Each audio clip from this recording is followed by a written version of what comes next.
자, 우리 주일학교 아이들 그간 잘 지냈습니까? 예. 추설날 이렇게 맛있는 음식을 좀 많이 먹고 힘을 내야 되는데 그렇지 못했나 봐요.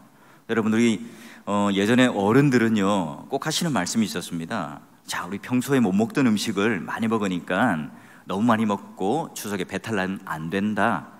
이 전쟁과 이 보릿고개를 경험하신 우리 믿음의 선배들은요 기억나실 거예요. 근데 우리 주일학교 아이들은 어때요? 목사님이 지금 무슨 말씀을 하시는 거지? 와, 편의점 가면 먹을 게 얼마나 많은데, 우리 집에 냉장고 가면요 소고기도 있고요, 돼지고기도 있고요, 햄도 있고 참치도 있고 뭐 빵과 과자가 넘쳐납니다.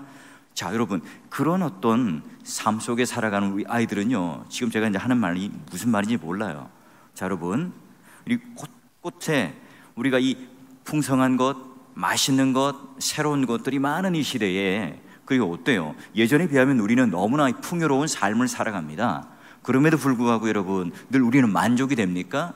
뭐 충만해요? 행복합니까? 여러분, 오늘 우리는 왜 마치 저무는 해와 같이 빈들에 혼자 있는 것처럼 그런 내 마음속에 또 영육간에 이런 결핍과 모자람이 있는 걸까요?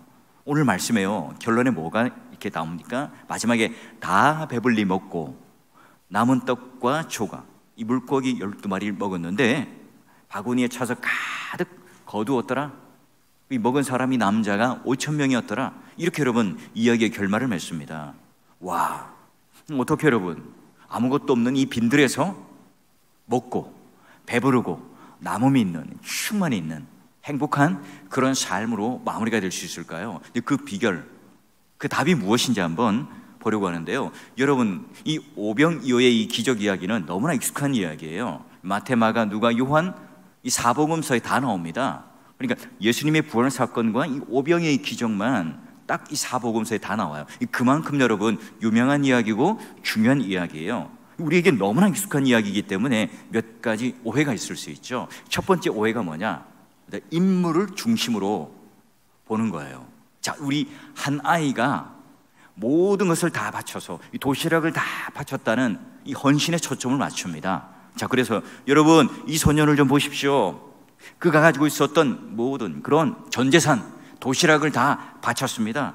이 소년의 작은 헌신을 통해서 주님께서는 크게 복을 주셔서 사용하셨습니다. 이 도시락, 이 아이의 오병이요, 이런 작은 것을 헌신을 통해서 마치 축복의 계약금을 하나님께 드려서 큰 복을 받듯이, 여러분 헌신하세요. 여러분 헌금하세요. 여러분이 가지고 있는 이 전부를 다 바치셔야 합니다. 그래야 복 받습니다. 여러분, 또 이 사복음서에 여러분 요한복음에만 한 아이가 이런 떡과 물고기를 가져왔더라, 이렇게 이제 출처를 밝히고요. 나머지 마태, 마가, 누가복음은요 한 아이에 대한 관심이 전혀 없어요. 아예 등장하지 않습니다. 그 아이의 이름이 무엇인지, 이 아이가 나중에 자라서 이만한 믿음을 가졌으니까 훌륭한 사람이 되었다, 그런 이야기가 전혀 없다고요. 그러면 이 아이에 대한 헌신에 대한 관심이 없는 거예요. 자, 어떤 설교자는요 한술 더 뜹니다. 혹시 여러분 우리 주일학교 아이들 이 설교를 어린이 주일에 한번 들어봤을 것 같아요. 자, 이 소년이 이런 믿음의 행동을 한 것은 그 어머니가 양육을 잘 했기 때문이다. 그래서 아침에 이 아이에게 도시락을 딱 싸주면서, 얘야, 오늘 주님께서 무언가를 요구한다면, 주님께서 쓰시고자 한다면 모든 것들을 이 아낌없이 도시락을 드려라. 자, 우리 부모님들도 이 어머니처럼 이 아이를 잘 가르치고 양육해야 합니다. 그래서 이 아이들이 잘 헌신하고 바칠 수 있도록 하셔야 합니다. 이런 설교를 들어보셨을 거예요. 여러분, 과연 그런 인본주의적인 관점을 가지고, 인물 중심적인 관점을 가지고 이야기하는 걸까요? 자, 또 두 번째는 이제 우리가 이런 기적과 이적에 대하여 관심을 가져요. 왜냐하면 우리가 성경을 읽을 때, 와, 이런 놀라운 기적이 일어났네. 자, 그런데 어떻게 이런 기적이 일어나지? 비결이 뭘까? 비법이 뭘까? 방법이 뭐지? 이제 이걸 자꾸 우리는 관심을 가져야 합니다. 여러분, 암이 떨어졌습니다. 병이 났습니다. 큰 빚이 있었는데 하나님께서 내 기도의 응답을 받으시고 다 갚아주셨습니다. 여러분, 이런 간증이 있다면 정말 좋아요. 여러분, 기도원, 또 수많은 간증 집회, 이런 때 여러분 많이 들어봤던 이야기도 아니에요? 여러분, 그런 이야기들을 들을 때 얼마나 여러분 그 간증의 은혜를 받습니까? 근데 여러분, 이게 다 모든 사람들에게 일어나는 보편적인 이야기입니까? 누구나 다 기도하면 그런 일들이 일어나요? 아니잖아요. 하나님께서 특별한 시간, 또 특별한 사람에게 특별한 은혜로 주시는 그 일을 마치 보편적으로 일어나는 그런 비법인 양 우리는 받아들일 때 어떻게 됩니까? 하나님 왜 제 기도는 안 들어주시죠? 왜 우리는 이런 기도를 하면 그런 응답을 받지 못하는 겁니까? 내가 믿음이 없어서 그런 겁니까? 아니면 내가 죄가 많아서 그렇습니까? 아니면 내가 이런 많은 것들을 바치고 헌신하지 못해서입니까? 이런 여러분 의구심이 드는 거예요. 그러니 예수님을 어떻게 봅니까? 정말 예수님을 인격적으로 만나고 사랑하는 게 아니라 예수님이 가지고 있는 그 힘을 이용하려고 그래요. 예수님이 가지고 있는 능력, 예수님께서 우리에게 주시려고 하는 이 복을 자꾸 내가 갖고 싶어 해요. 여러분, 사랑하는 사람들끼리 연애를 합니다. 남녀가 연애를 하는데 지금 서로에 대해서 관심이 없어요. 그가 가지고 있는 재물, 그가 타고 있는 자동차, 그가 가지고 있는 직업, 여러분 이런 것들을 관심을 가지고 만나면 어때요? 그거 없어지면 어떻습니까? 이게 깨어지는 거예요. 헤어지는 거죠. 이 남자가 타고 있는 자동차가 너무 멋져요. 거기에 반해가지고 내가 사귀고 교제를 했습니다. 그런데 그 자동차가 없어졌어요. 그 남자도 싫어지는 거예요. 이 여자가요, 가지고 있는 직장, 여러분 배경이 너무 좋아요. 근데 그런 것들을 잃어버리면 이제 더 이상 사랑이 진행되지 않아요. 우리는 바로 그렇게 예수님과의 관계를 맺지 않아요. 자, 그러면 이 오병이어의 기적을 경험한 이 제자들이, 그렇다면 이 다음 사건이 뭐냐면 예수님께서 이제 물 위를 걸어오는 사건이 있습니다. 자, 그런데 그들이 오늘 이 오병이어의 기적을 일으켜줬던 예수님과 물 위를 걸어오는 예수님을 똑같이 봤을까요? 아닙니다. 말씀을 볼까요? 자, 이는 그들이 그 떡 대시던 일을 깨닫지 못하고 도리어 그 마음이 둔하여졌습니다. 아무리 놀라운 기적이 있었고요, 아무리 막 심장이 터질 듯한 깜짝 놀랄 만한 이 간증이 있었지만, 조금 전에 오병이어로 수만 명을 먹여 그런 놀라운 기적을 보여줬던 그 예수님과 지금 바다 위를 걸어오는 현재 이 현실에서 만나는 그 예수님과 연결이 안 돼요. 이게 여러분 제자들의 믿음이었어요. 제자들의 현실입니다. 여러분, 우리가 믿을 것은요, 내 마음, 내 감정, 내 의지, 내 확신, 내 간증, 이게 아니에요. 언제나 동일하고 변함이 없는 그 예수 그리스도 하나님의 아들뿐입니다. 여러분, 우리의 모든 이 믿음의 닻은요, 어제나 오늘이나 동일하신 그 하나님 아들 예수 그리스도 위에 우리의 믿음, 우리의 신뢰의 닻을 딱 내릴 때요, 우리가 요동하지 않는 반석과 같아요. 자꾸 여러분, 오늘 우리가 가지고 있는 이 주관적인 이 감정을 가지고 믿음을 일으켜내려고 하면 그거 흔들리면 전체가 다 흔들려 버리는 겁니다.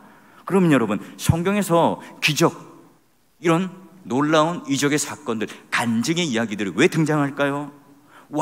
이 한 아이의 인물이 너무나 대단하기 때문에, 이 작은 아이의 헌신을 보고 우리가 본받자, 이것도 아니고요, 또한 이 대단한 것들을 통해서 내가 마치 사골 국물 우려 먹듯이 이걸 써먹고 또 써먹는 그런 내용으로 나를 드러내고 나를 증거하고 나를 자랑하기 위해서가 아니에요. 오늘 이 마가복음의 처음 시작처럼 예수 그리스도가 누구인가?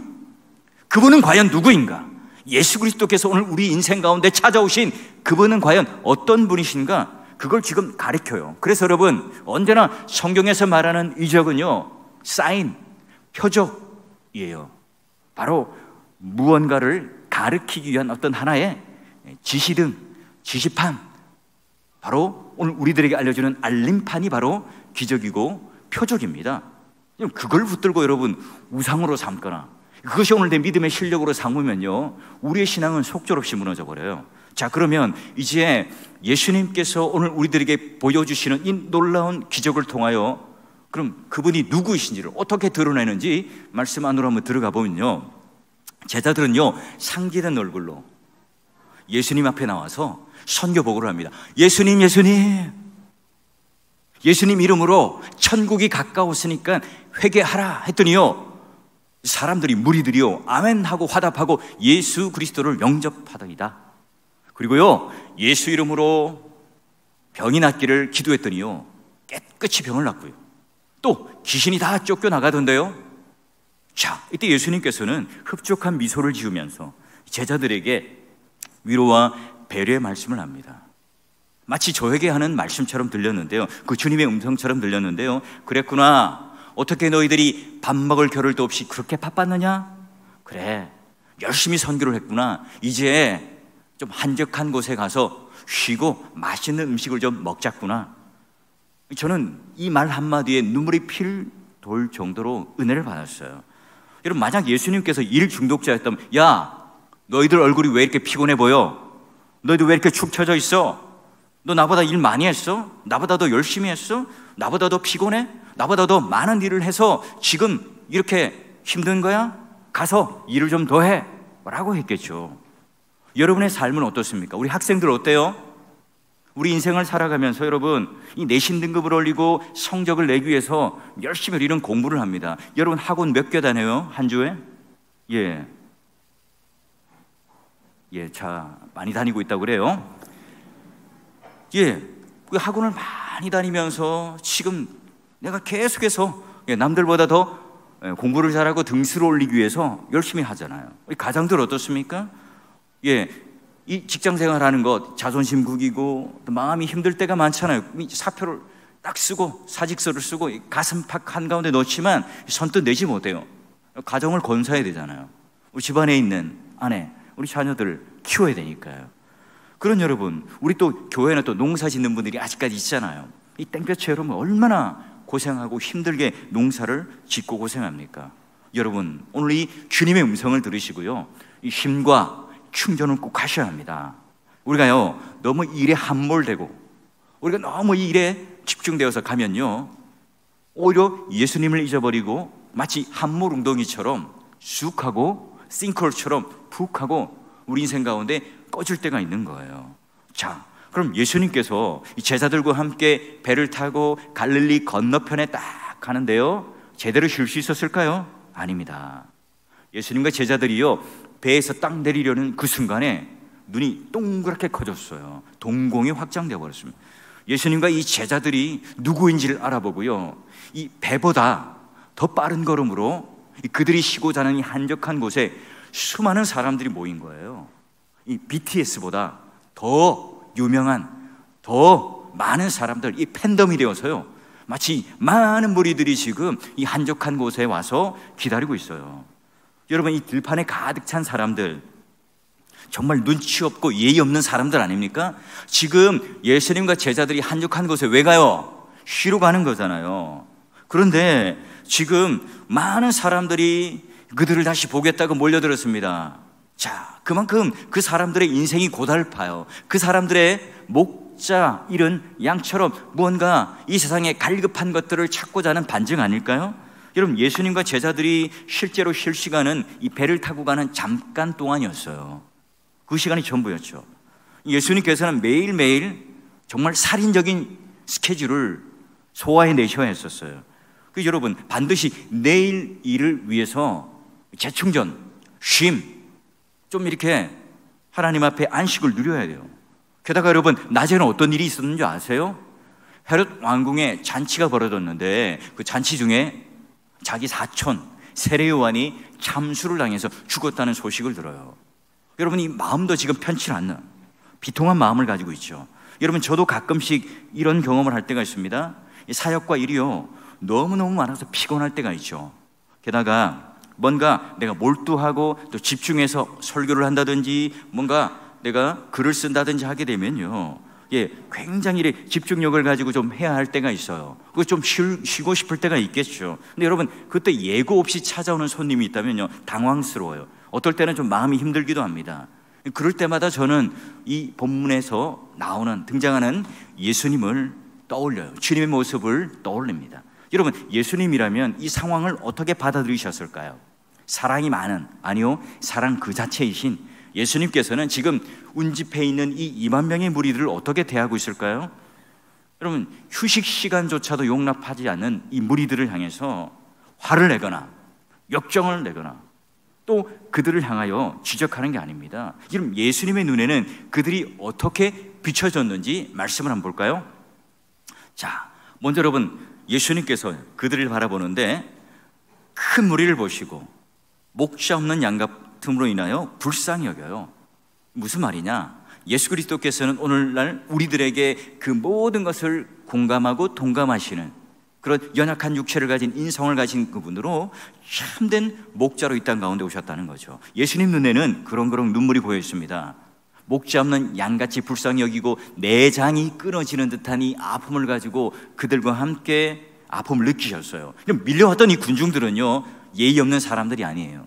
그리고 예수님 눈에는 이 시대에 참된 목자를 잃어버리고 방황하는 그런 불쌍한 영혼들이었고, 예수님 눈에는 너무너무 소중한 영혼들이었어요. 근데 여러분, 우리의 시선은 어디에 머물러야 할까요? 저도 목회를 하다 보면요, 해질녘에 그리고 빈들에서, 이 광야에서 아무것도 없는 그런 상황에 그 형편에 서 있는 사람들을 만나요. 물론 여러분, 우리가 겉으로 볼 때 질병이 찾아오고 사업이 망하고 관계가 어려운 이것도 여러분 오늘 우리들에게 있는 어려움이기도 하지만, 여러분 겉으로 볼 때 너무나 화려해 보여요. 너무나 멋져 보이고요, 이 사회에서 잘 나가는 분이에요. 그럼에도 불구하고 오늘 내 마음속에 예수 그리스도가 누구인지를 제대로 모를 때, 여러분 그분들은 예수 그리스도 없이 방황하고 있는, 목자 없이 방황하고 있는 불쌍한 영혼들이고 또 불쌍한 사람들 아니겠어요? 여러분, 그 모든 사람들이 오늘 우리에게 위로와 격려가 필요한 사람들입니다. 목자가 없는 양 같은 사람들이에요. 자, 여러분, 이런 목자 없는 양 같아, 이 이미지는요 이미 구약에서부터 수많은 선지자들이 했던 예언의 내용이고요, 신약에서도요 여러 번 등장합니다. 자, 말씀을 보면 에스겔서를 보게 되면요, 목자가 양이 없다, 그리고 그 양이 없는 것에 대해서, 그 목자가 없는 것에 대해서 얼마나 고통받는지를 이야기해요. 그리고 마가복음에도요 바로 이 목자가 없는 양같이 살아가는 사람들의 이 형편 어려움들을 이야기하고 있어요. 여러분 한번 생각해 보세요. 담임 목사 혹은 교회 지도자, 교회 리더십을 가진 사람들은 어떤 사람이어야 한다고 생각하세요? 와, 얼마나 훌륭한 인격을 가지고 걸출한 능력과 수많은 은사를 가져서 이 교회를 부흥시킬 수 있느냐? 여러분, 이것이 여러분 오늘 우리의 기준입니까? 아니면 오늘 예수님께서 한 영혼 한 영혼을 바라보며 목자 없는 양같이 불쌍히 여기는 이 긍휼한 마음을 가지고, 여러분 그런 마음을 지닌 목자를 여러분 원하시는 거예요. 여러분, 우리가 이 목자가 없거나 또는 가짜나 짝퉁인 목자가 판을 치는 이 세상에 유일한 참된 목자는 누구시죠? 예수 그리스도 아닙니까? 여러분, 인간을 바라보며 참된 목자라고 여기며 따라갈 때 큰일 나는 거예요. 예수님의 제자가 된다는 건 뭘까요? 목자 없는 양같이 이 사람들을 불쌍히 여기며 그 마음을 가지고 함께 예수님과 그 마음을 품는 사람이 바로 제자들이겠죠. 여러분, 이 목자 없는 양같이 불쌍히 여기는 이 마음을 통해서 우리 모두가요, 우리 시선이 이와 같이 한 영혼을 돌보고 또 그 영혼을 향하여 함께 긍휼히 여길 수 있는, 그 마음을 지닐 수 있는 참된 제자요 성도가 되어주시기를 주의 이름으로 간절히 축원합니다. 자, 예수님이 하시는 이 단말씀이요, 들으면서 시간 가는 줄을 몰랐어요. 날이 저물자 이제 제자들이 긴급해진 겁니다. 예수님께 이런 제안을 하게 돼요. 예수님, 하나님 말씀도 참 좋지만요, 이제 우리 이 배꼽 시계가요 꼬르륵 꼬르륵 하고요 밥을 달라고 울리기 시작합니다. 자, 이제 시간이 너무 늦었습니다, 예수님. 그리고 손을 가리키며 말을 해요. 보십시오, 이 빈들, 이 광야에는요 편의점도 없고요 또 시장도 없고 분식점도 없습니다. 그러니 우리가 가진 이 돈으로는요 또 이 많은 사람들을 또 뭐 이따 한들 먹일 수 없어요. 각자가 사람들이 마을로 가서 밥을 사 먹고 오도록 하십시다. 제자들의 요청은 너무나요 상식적이고 너무나 당연한 거였어요. 여러분, 이 제자들의 제안은 하지만 목자 없는 양같이 여기는 이 불쌍한 마음이 없었어요. 예수님은 이 합리적이고 너무나 상식적이고 또 너무나 지금 이 현실에 맞는 제안을 하고 있는 이 제자들의 요청을 받아들이셨을까요? 맞장구를 쳐주셨을까요? 야, 오늘 우리가 양식을 많이 먹었으니 이제 우리 한 끼 정도는 금식해도 되잖아. 우리가 말씀을 듣고 있는데 그 한 끼 정도 우리가 굶지 못하겠어? 하라고 야단을 쳤을까요? 예수님께서는 인간들의 육신들의 연약함들을 외면하지 않습니다. 인간의 연약함에 대하여 오히려 긍휼함을 갖고 계신 이 주님께서는요 바로 충격적이면서 반짝이는 명령을 우리들에게 이렇게 하십니다. 저를 따라 한번 해보실까요? 너희가 먹을 것을 주라. 다시 한번요. 너희가 먹을 것을 주라. 너희가 먹을 것을 주라. 이게 오늘 설교를 하는 저에게나 듣는 여러분 모두에게나 주는 명령 아닐까요? 너희가 먹을 것을 주라. 너희가 선교하라. 너희가 전도하라. 너희가 도와라. 여러분, 이 예수님과 이 제자들의 대화가요, 그냥 우리가 얼핏 듣기에는 정상적인 대화 같지만 좀 우리가 군더더기를 다 빼고 한번 딱 그 대화만 따서요 한번 비교해 보죠. 정말 자연스러운지 한번 볼까요? 자, 제자들이요, 이것은 빈들입니다. 이제 물어요. 그러면 그 빈들에 대한 답을 해야 되는데 갑자기 자, 너희가 먹을 것을 주라. 순간 제자들은요 이 귀를 의심하지 않았을까요? 당혹스러웠겠죠. 다시 이제 예수님께 묻습니다. 가서 200데나리온의 떡을 사다 먹이립니까? 예수님 말하죠. 이렇게 땅거미가 내렸는데 어떻게 지금 5천만 원이 넘는 빵을 사다가 그들에게 먹일 수 있단 말입니까? 예수님은 지금 이 현실의 벽에 갇혀있는 이 제자들에게, 하늘을 쳐다보지 못하는 제자들에게 더욱 분명한 어조로 묻고 있습니다. 그래, 너희들 빵이 몇 개나 있는지 한번 보거라. 수소문한 끝에 한 아이에게 보리떡 5개와 물고기 2마리를 찾아요. 그리고 나서 지금 이 대화가 계속해서 이어져요. 여러분, 이게 자연스럽습니까?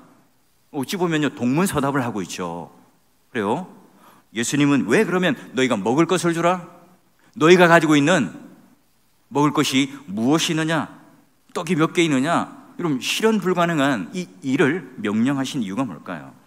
제자들은요 지극히 상식적입니다. 너무나 당연해요. 근데 주님께서는 지금 이와 같은 요구를 하시는 게 뭘까요? 몰랐을까요?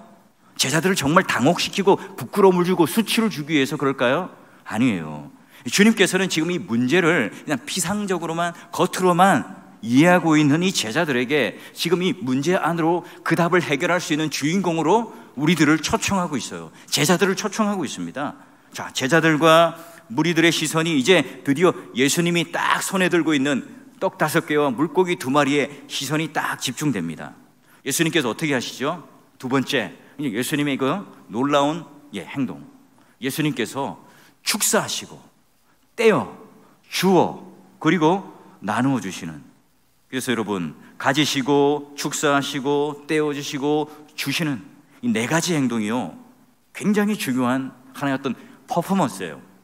어떤 상징적인 의미로 마치 여러분 말로 설교하는 것 그 이상의 몸으로 지금 이 백성들에게, 제자들에게 설교를 해요. 여러분, 오병이어를 가지고 지금 이와 같은 일들을 하는 것, 결국 여러분 구약에 뭐가 생각나세요? 하늘에 만나가 생각나죠. 신약에는 뭐가 나죠? 주님께서 이 마지막 만찬 가운데 자신의 몸과 또 자신의 피를 내어주는 마지막 성만찬이 생각나죠. 만나는 뭐예요? 아무것도 없는 이 광야에서 하나님께서 은혜로 40년 동안 하나님께서 빈들 이 광야에서 이스라엘 백성들을 먹이셨던 사건입니다. 지금 그 사건이 지금 어디에 나타납니까? 지금 여기 갈릴리 해변가에 있는 광야에서, 빈들에서 놀라운 일이 일어나요.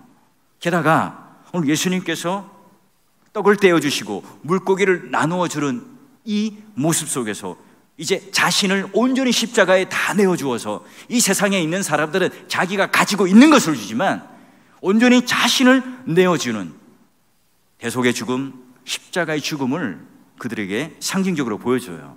자, 여러분, 오병이어의 기적은 그렇다면 어떻게 일어난 거죠? 그럼 보리떡 5개, 물고기 2마리 주님에게로 가져왔습니다. 이제 누구나 보기에, 모든 사람들이 보기에 너무나 초라한 것 아니에요? 우리 손 안에 과연 몇 개의 떡이 있느냐, 몇 개의 물고기가 있느냐, 우리는 이걸 가지고 판단해요. 내 능력이 얼마나 있는가, 내가 지금 얼마나 잘 나가는가, 내가 얼마나 힘을 가지고 있는가. 근데 여러분, 오늘 예수님께서는 어때요? 그것과는 상관없죠. 오히려 부족한 것, 나의 연약함, 나의 미천한 그 인생을 가지고 누구의 손에 붙들리는가가 문제죠. 누구의 손에 지금 잡혀 있는가가 문제입니다. 여러분, 예수님의 손에 딱 잡히는 순간 그 현실의 모든 한계는 무너지죠. 제자들이 가지고 있었던 상식, 제자들이 가지고 있었던 이걸 가지고는 도저히 우리가 해결할 수 없는 그런 현실의 복이었습니다. 그런데 이 현실의 한계가 어떻게 무너지죠? 이 기적의 강물, 이 축복의 강물이 예수님 손에 딱 붙잡히기 시작하자 아무리 적은 것이라도, 우리가 보기에 초라한 것이라도, 도저히 안 될 것 같은 불가능의 일일지라도 하나님 손에 딱 붙들려졌을 때 새로운 역사가 일어나요. 비록 작고 초라한 것이지만 오늘 우리 주님의 손에 붙들릴 때 복된 삶이 됩니다. 바로 그것이 기적의 삶이 되고 놀라운 하나님의 역사가 일어납니다. 주님이 무리들에게 떡을 떼어서 나눠주는 그런 오병이의 기적, 여러분 누가 먼저 경험해요? 자, 볼까요? 말씀을 보면 떡을 떼어 제자들에게 먼저 줍니다. 예수님께서 직접 그들에게 나눠주는 것이 아니라 제자들을 통해서 나눠주죠. 자, 한계에 갇혀 있었던 제자들이 먼저 지금 이 오병이의 기적을 경험해요.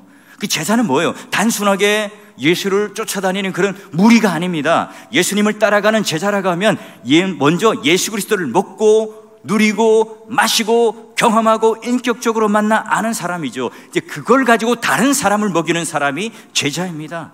먼저 주님을 배우고 먼저 주님을 경험하고 주님의 말씀을 듣고 그걸 다른 사람들에게 또 가르치고 흘려보내고 또 그걸 가지고 섬기는 게 바로 제자예요. 여러분, 오늘날 교회 위기가 어디에 있다고 생각하세요?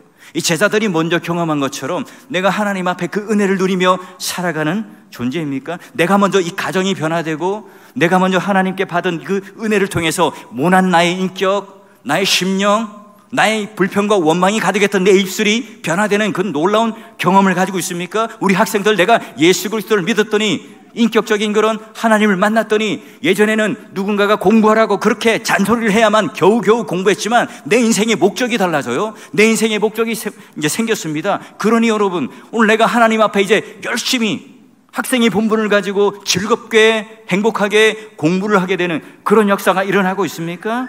예, 주님을 만난 이후로 내가 실제적으로 내 삶에 이런 오병이어의 기적이 일어나고 풍요로운 삶을 살아가고 있는 그런 기적의 현장과 그 누림의 역사가 우리 가운데 있습니까? 그래요. 바로 오늘 제자들의 손에 의하여 이런 기적의 놀라운 역사가 일어나며 또 하나님께서 하시는 이 일에 동참케 하신 것처럼 여러분, 우리 모두가요, 이 하나님 말씀을 가까이 하고요, 그리고 가까이서 하나님 말씀을 받아먹고 먼저 이 경험했던 제자들처럼 오늘 여러분의 삶도요, 먼저 그런 놀라운 기적과 은혜와 풍성한 삶을 통해서 소중한 제자로서 이런 놀라운 일에 동참하는 주인공이 되시기를 주의 이름으로 축원합니다. 자, 여러분, 빈들판, 그래요, 허기진 광야, 이곳에서요 놀라운 일이 벌어지죠. 생명의 잔치가 벌어집니다. 와, 어떻게 해요? 다 배불리 먹고 남은 떡 조각과 물고기를 12바구니에 차게 넘쳤다. 여러분, 예수님과 함께할 때, 예수님과 연합될 때, 예수 그리스도가 바로 머리가 되실 때 그분이 바로 충만이에요. 우리가 바로 그 연합되었고 교회 한 몸 되었으니까 우리 또한 그 연결되어서 뭐예요? 충만함이죠. 넘쳐납니다. 배부름이 있고 만족이 있습니다. 그래요, 구약의 다윗이 말했던 것처럼 우리가 이 세상을 살아가며 수많은 원수들과 역경 가운데 살아가지만 오히려 그 원수들 앞에 머리에 기름을 붓고 맛있는 상을 차려서 음식을 먹는 그 승리의 놀라운 잔치가 벌어지는 게 바로 예수님과 함께한 삶이에요. 이 세상에는요 충만이 없습니다. 늘 결핍과 부족과 불만과 불만족밖에 없습니다. 내가 아무리 채워놓고 아무리 내가 높은 곳에 올라가도 거기에 여러분 만족과 행복이 없어요. 예수 그리스도 안에서만 완전한 만족이 가능하고 충만이 가능하죠. 예수 그리스도를 내 마음 안에 완전히 모실 때에만이 우리 마음 안에 완전한 충만과 만족이 일어납니다. 그냥 그저 복받는 정도가 아니죠. 놀라운 이 광야에서 빈들에서 하나님의 그 생명의 잔치를 경험해요. 믿음의 동역자 여러분, 이 앞선 이야기가 뭔지 아세요? 마가복음 지금 이 오병이어의 기적, 그 앞선 이야기가 헤롯 왕궁에서 뭐가 벌어집니까? 잔치가 벌어져요. 세상의 잔치가 벌어집니다. 이 빈들의 잔치와 극명한 대조를 이루죠. 여러분, 헤롯 왕궁의 성대한 잔치가 어떠했을 거라고 생각되세요? 뭐 온갖 맛있는 음식이 다 있었겠죠. 궁중의 고위 관리들, 잘 나가는 고관 대작들, 뭐 군대의 지휘관들, 유대의 지도자들, 많은 사람들이 초청되어서요 맛있는 음식, 또 볼거리들, 또 흥에 겨운 그런 축제의 분위기가 넘치는 잔치 아니었겠어요? 바닥은 최고급 아주 빨간 카페트, 그리고 수많은 보석들이 박혀있는 그 인테리어들, 또 고급 와인과 술과 이런 것들을 통해서 한껏 취해 있는 사람들. 여러분, 세상의 어떤 잔치보다도요 헤롯 왕궁의 이 잔치는요, 먹을 게 많았고 볼거리가 많았고 요란한 음악과 그리고 화려한 그런 많은 일들이 있었을 거예요. 근데 여러분 어때요? 과연 이 궁중에서 벌어지는 이 헤롯 왕궁의 잔치가요, 이 궁극적인 우리 배부름이 있었고 만족이 있었고 즐거움과 행복이 넘쳤나요? 아니 여러분, 음식을 비운 그 쟁반 위에 뭐가 담깁니까? 세례요 안에 머리가 담겨요. 참수된 머리가 담겨서 그 머리가 올라갑니다. 아주 비극적인 사건이 지금 그 잔치 안에 일어납니다. 겉으로는 화려해 보입니다. 그 안은요, 언제나 어두움이 가득해요. 겉으로는 너무나 멋져 보이고 매력적으로 보이지만 결국은 사람을 죽이는 그런 잔치였어요. 여러분, 헤롯의 잔치는 사람을 죽이는 그런 잔치였지만, 사람을 죽이는 곳이었지만, 오늘 예수님과 함께 있었던 빈들, 광야, 여기는 어디예요? 먹여 살리는 곳, 생명이 넘치는 잔치였어요. 이런 무리들이 모두 다 푸른 천연 그런 잔디 카페트에 딱 앉아서요, 또한 하나님께서 직접 공급해 주시는, 마치 시편 23편에 나오는 것처럼 푸른 초장에 누이시며 맑은 시냇가로 인도하셔서 영원히 목마르지 않는 생수와 함께 오늘 우리들에게 그 배고픔을 해결해 주는 그 놀라운 일이 일어나죠. 그래요, 빈들이었지만 푸른 초장으로 바꾸시고, 정말 허허벌판이었고 아무것도 먹을 것 없는 그런 인생이었지만 주님께서 함께 하셨고, 주님 손에 딱 붙들리자 어떻게 됩니까? 보리떡 5개, 물고기 2마리가요 놀라운 하나님의 축복의 도구가 돼요. 우리 인생이 빈들같고 해가 저물어가는 그 인생에게 주님께서는 뭐합니까? 불쌍한 영혼이 아니라, 목자 잃은 그런 양들이 아니라, 이제는 그들은 배부름이 있는 제자로 주님께서 그들을 부르시고 놀라운 잔치를 베풀어 주셨어요. 주님께서 이 주림배, 그런 남는 음식들과 함께 다 배불리 먹는 이 역사, 여러분 왜 여러분 굳이 남은 떡과 물고기를 다 거두게 하셨을까요? 예, 이건 제자들에게 굉장히 중요한 레슨입니다. 그런 기적을, 그런 떡을 나누고 생선을 나누는 일에 동참했을 뿐만 아니라 남은 것들을 확인해요. 거듭거듭 이 주님의 풍성함이 얼마나 여러분 측량할 수 없는가, 그걸 실감하고 또 깨달을 수 있었겠죠.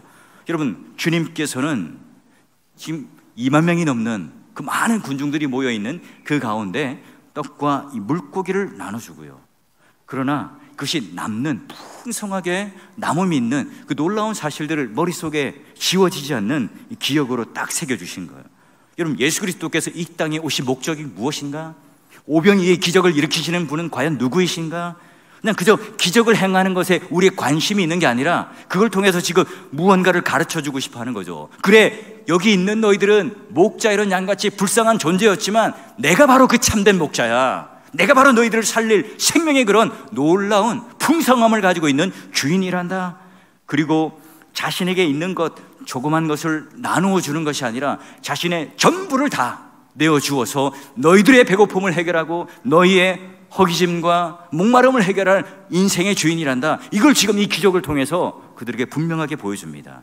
여러분 앞에 있는 담임 목사도 목자가 아니에요. 진짜 목자는요, 예수 그리스도밖에 없어요. 제자는요, 그분을 목자로 둔 너무너무 행복한 사람들인 동시에 이 예수님과 함께 이제 그 위험한 동행을 해야 하는 사람들이기도 합니다. 여러분, 그러기에 영광스럽지만 또한 더불어 위험하고 또 하나님 앞에 고난의 이 삶이 우리들에게는 또 함께 따라 붙는 거예요. 믿음의 동역자 여러분, 묻죠? 여러분은 과연 어디에 있습니까? 헤롯 왕궁의 그 화려한 잔치 가운데 있는 귀인들로 초청되어서 먹고 마시고 즐기고 이것이 좋사오니 바로 이것이 바로 내가 원하는 천국입니다, 그런 삶을 쫓고 살아가고 있습니까? 아니면 지금 이 빈들, 해질녘, 인생이 저무는 그런 내 삶, 이걸 바라보며 여러분 그 위기감 속에 살아가고 있는 사람들입니까? 그렇지만 여러분, 오늘 우리가 바로 예수 그리스도를 쫓는 제자라면, 예수 그리스도와 함께 있다면 그 빈들일지라도 아주 초라하고 작은 것이지만 예수 그리스도의 손에 딱 붙잡히기만 한다면 그것은 어떻게 변합니까? 말씀의 잔치가 넘치고 떡과 물고기로 우리 배를 배불리 할 뿐만 아니라 오늘 하나님께서 우리 인생 가운데 누구이신지를 알고 깨닫는 풍성한 하나님의 은혜가 넘치는 그런 생명의 잔치가 벌어지는 곳이 돼요. 여러분, 우리 예수님은요, 우리를 향하여 오늘 이 기적의 사건을 통해서 첫째 뭐예요? 목자 없는 양같이 불쌍히 여기는 마음을 가지고 한 영혼 한 영혼을 바라보셨어요.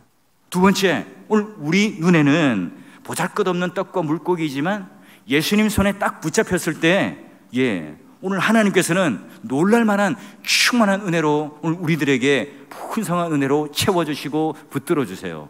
여러분, 우리가 예수님과 함께하는 제자라면 이 놀라운 복이 우리 가운데 임합니다. 우리가 빈들일지라도 감옥일지라도 사망의 음침한 골짜기라도 바로 이와 같은 놀라운 인생의 복을 누리는 사람들이 제자들입니다.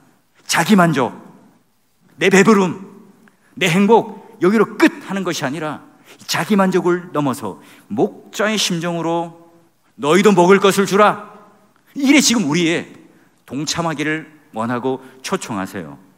우리가 귀를 닫고 있는 게 아니라 너희도 먹을 것을 주라, 그 놀라운 주님의 명령에 오늘 주님께서 오늘 우리들을 향하여 하셨던 강력한 이 삶의 메시지를 통해서 보여주셨던 이 은혜가 우리 또한 너희도 먹을 것을 주라는 이 명령에 동참하여서 우리가 먼저 배부른 자답게, 우리가 먼저 제자들처럼 그 놀라운 은혜를 경험한 것처럼 흘려보내고 나눠주고 섬기는 제자로서 풍성한 삶을 통해서 여러분이 추석 명절 잘 쉬시고 그 풍성한 은혜가 여러분 삶 가운데 넘쳐나시기를 성부와 성자와 성령의 이름으로 간절히 축원합니다.